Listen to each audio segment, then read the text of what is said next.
কত রকমের যে ভর্তা আসলে বানায় খাওয়া যায় সেটা আজকের এই ভিডিওটা না দেখলে বুঝতেই পারবেন না, এবং এত সহজে যে এই ভর্তাটা বানানো যায় সেটা আপনারা ভিডিও দেখলে বুঝতে পারবেন। আগে কেউ কখনো এই ভর্তাটা খাইছেও কিনা জানা নাই, তো চলো কি কি লাগতেছে দেখাইনি। সজনে পাতা নিয়েছি, কচু শাক নিয়েছি চাল কুমড়া পাতা, আর নিয়েছি মিষ্টি কুমড়ার পাতা, শুকনো মরিচ এবং কাঁচা মরিচ। তো এখন যেটা করব সেটা হচ্ছে সজনের ডাল থেকে পাতাগুলো খুবই সুন্দর করে ছাড়াই নিচ্ছে।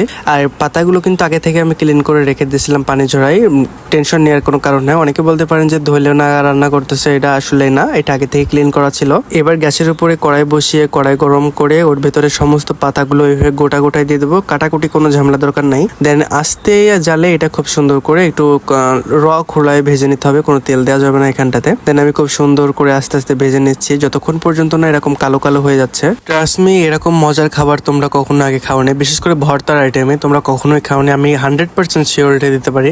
তারপরে 4টা শুকনো মরিচ আমি একটু তেল দিয়ে খুবই সুন্দর করে ভেজে নেবো মুসমুসে করে। আর সম্পূর্ণ ভর্তাটা আজকে আমি কিন্তু বানাবো আমি হচ্ছে শিলপাটা বেটে। শিলপাটা বাটা ভর্তা তো অনেক বেশি মজার হয়, তাছাড়া ভর্তাটা আসলেই মজার ছিল। শিলপাটা যখন বাটতেছিলাম একেবারে মাখনের মতো গলে গলে যাচ্ছিল, তাহলে চিন্তা করো ভর্তাটা খাইতে কত পরিমাণে মজা হতে পারে। দেন আমার বাটা শেষ হয়ে গেছে, পুরো মেহেদি পাতার মতো লাগতেছে, তাই না? দেন এখানে 2টা শুকনো মরিচ দিয়ে একটু সামান্য লবণ দিয়ে খুব সুন্দর করে ম্যাশ করে নিয়ে সরিষার তেল পেঁয়াজ দিয়ে খুব ভালো করে ম্যাশ করতে হবে। মানে এটা যখন আমি মাখাচ্ছিলাম ভাই, এত সুন্দর একটা ফ্লেভার আসতেছিল। আর এই যে আমার ভর্তা পুরোপুরি রেডি, এখন গরম গরম ভাতের সাথে খাইতে হবে।